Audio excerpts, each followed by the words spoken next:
زبور 137۔ ہم بابل کی ندیوں پر بیٹھے اور سیون کو یاد کر کے روئے۔ وہاں بیت کے درختوں پر ان کے وسط میں ہم نے اپنی ستاروں کو ٹانگ دیا، کیونکہ وہاں ہم کو اسیر کرنے والوں نے گیت گانے کا حکم دیا اور تباہ کرنے والوں نے خوشی کرنے کا، اور کہا سیون کے گیتوں میں سے ہم کو کوئی گیت سناؤ۔ ہم پردیس میں خداوند کا گیت کیسے گائیں؟ اے یروشلم، اگر میں تجھے بھولوں تو میرا داہنا ہاتھ اپنا ہنر بھول جائے۔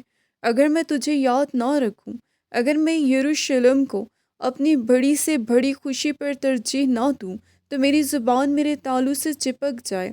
اے خداوند، یروشلم کے دن کو بنی ادوم کے خلاف یاد کر، جو کہتے تھے اسے ڈھا دو، اس سے بنیاد تک ڈھا دو۔ اے بابل کی بیٹی جو ہلاک ہونے والی ہے، وہ مبارک ہوگا جو تجھے اس سلوک کا جو تو نے ہم سے کیا بدلا دے۔ وہ مبارک ہوگا جو تیرے بچوں کو لے کر چٹان پر پٹک دے۔ آمین۔